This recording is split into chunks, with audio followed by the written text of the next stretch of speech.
Hi guys! So welcome to my unprofessional opinion vlog. Obviously this is episode number 1 and I'm really excited about it.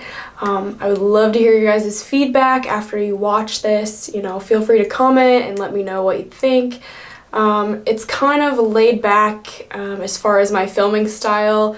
You're gonna see sometimes my face is not in focus, or some things might just be randomly pieced together. That's just kind of how it fit, and that's, you know, I'm not necessarily taking the most time to film a lot of this because it's stuff that just kind of comes to mind on the fly, like, oh, maybe this would be something cool to share with you guys. So that being said, I got this idea from walking into my stand this week, and I thought, you know, this would be really cool to share because I'm very particular and strategic about how I approach my hunting spot or tree stand, and I thought, you know, this would be cool to share with you guys. So that is where my idea came from, and more or less this is for people who are new to hunting and might not think about it or even know to think about it, or even just give new perspective to hunters that might have, you know, trouble with deer winding you. So that's the topic for this week, so let's get started. Okay guys, I'm about to walk in, but I want to do a really quick tip for you guys. This is kind of just how I approach my stand or where I'm going to be sitting for a hunt. This is just a scenario.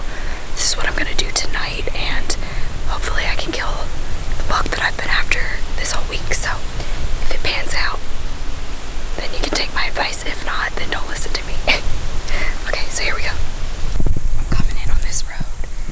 Our wind is going pretty much east, southeast. This is east this way. It's kind of going like this. So the deer have been coming from over here and cut out, and honestly they come out into the field right there. So I want to be on the far side of where they're coming out because I want my wind to go away from them. So that means I gotta work my way that way, but instead of just cutting straight to it, I'm not gonna do that because you know, multiple deer come out into the field, so I don't want any of the ones that come out first to catch my scent before the one that comes out that I want to shoot, if that makes sense. So instead what I'm going to do is I'm going to cut my way over and kind of skirt out a little bit. Not that far, but, you know, just kind of cut into this field and go out far enough that my scent kind of stays that way. Then I'll cut in. I'll come and I'll cut in somewhere back in here, and then I'll work my way this way to where my stand is. That way, you know, my scent just kind of carries that way as much as possible, since that is the wind direction. So then hopefully they'll just come out and not catch my scent, you know, until they get the whole way out or whatever. So that's my tip of the week. My unprofessional opinion, but that is typically what works best for me. Okay, so this is me kind of cutting out. Pretty much these deer have been coming out right there, and I want to be right over here somewhere, so I'm just gonna kind of cut out a little bit, cut in probably right in there somewhere, and then walk to my stand, which is gonna be in here. So hopefully that's only like a 20 to 40 yard shot, and I can see inside the timber, so let's go.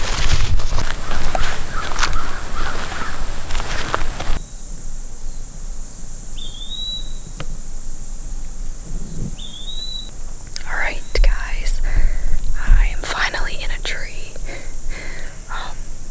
I'm in the same spot that I had those bucks come by last night. I was sitting about 50 yards that way. So a lot of times when I am hunting on the ground, I get questioned about it literally by everyone. Like, why am I on the ground? You know, is it beneficial? What's the point? Well, a lot of times what I do is when I'm new to an area, In this case, I am hunting Missouri public land. I want to, figure the deer out before I go and hang a stand, because that's just a lot of extra work, and if the deer aren't there, why put a stand there and waste my time?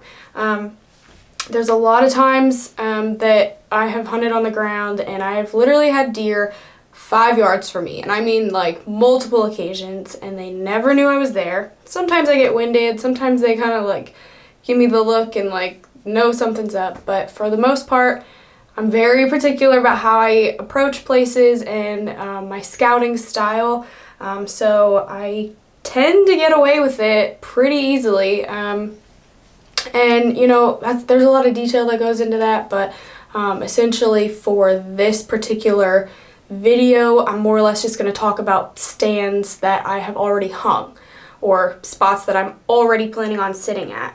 Scouting is definitely the beginning factor in where I'm going to be sitting, so you kind of have to figure that out first, but I will do another video talking about just scouting.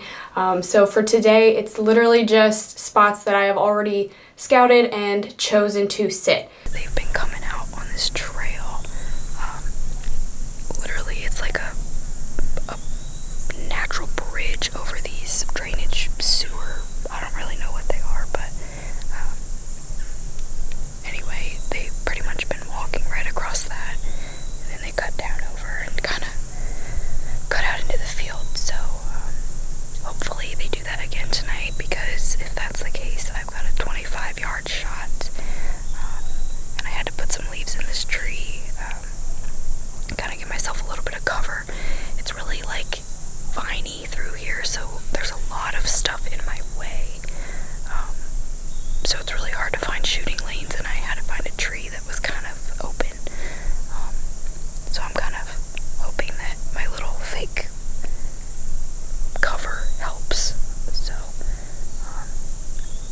I don't know if I said this, but it's about 5:30 right now, and they've pretty much been coming out of the field around 7:15, 7:30, so that's okay though, because I literally just got done hanging this stand, and I'm sweaty, and I just want to sit here and let everything kind of calm down for a little bit anyway, so this is good timing.